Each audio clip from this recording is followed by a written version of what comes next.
Andy Secor here from Make Shots Basketball Training. I wanted to talk today about 2 shooting myths that I think can lead to a lot of frustrations for players and even parents as coaches.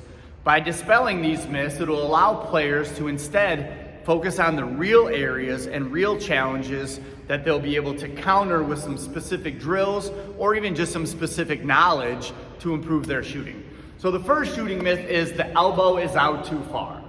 So some of you have probably heard that. Some of you are probably even guilty of saying that, as I have been at different points of my playing and coaching career. So a couple reasons why that's not really a thing. Number one, your elbow is not touching the ball. So it's going to be hard for the elbow to be the main culprit in terms of where it is when it's not touching the ball when you shoot. What is touching the ball is your hand. So oftentimes, and I would argue that 90% of the time plus, when we at Make Shots Basketball Training see an elbow out here in this spot, it's tied specifically to shooting hand placement. And where is that shooting hand? Way on the outside of the basketball. Sometimes out here, or maybe even just out here. But you can see this shooting hand is not in the center of the ball. Well, why is it there? Well, because when we were in 2nd, 3rd, and 4th grade and trying to fire the ball to the basket from the three-point line, we had to put our hand way out here to try to generate power. So our hand just naturally went to the outside of the ball. However, if we try to tell a player to move their elbow in this situation, they're gonna make a move like this. And I don't think anybody is gonna be a good shooter like this, right? You're not gonna be powerful enough, and it's gonna be hard enough to create a straight line.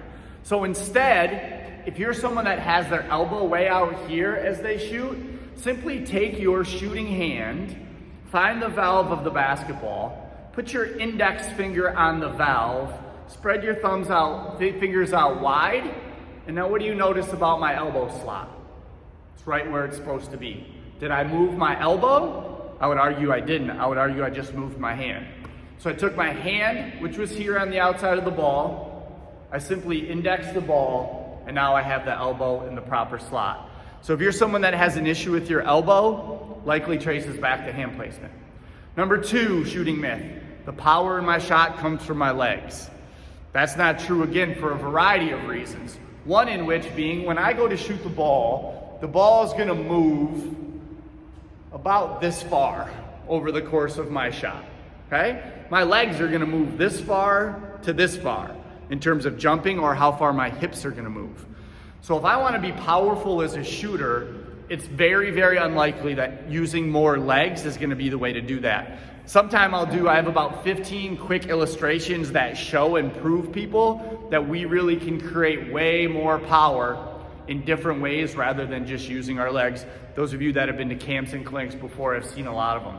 So really to create power, here's the things we need to do. First, our body needs to be in great position, which means we need to make sure that we have our wrists loaded right into this position and are not hand too far on top. That's not gonna allow us to get leverage. And number 2, our shooting elbow needs to be at our hip or behind our hip so it can have a big range of motion.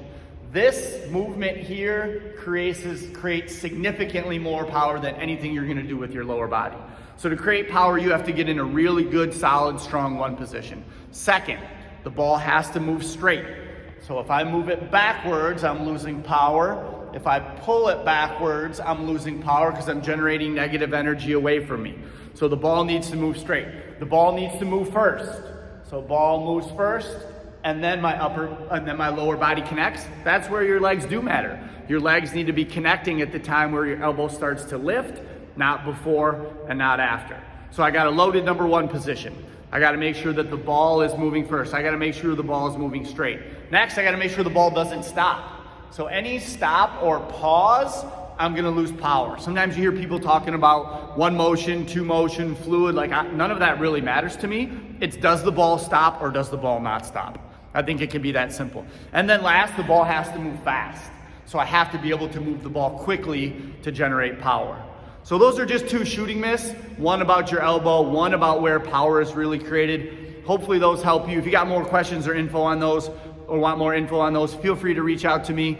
Excited as we got high school and college basketball seasons right around the corner here in Michigan.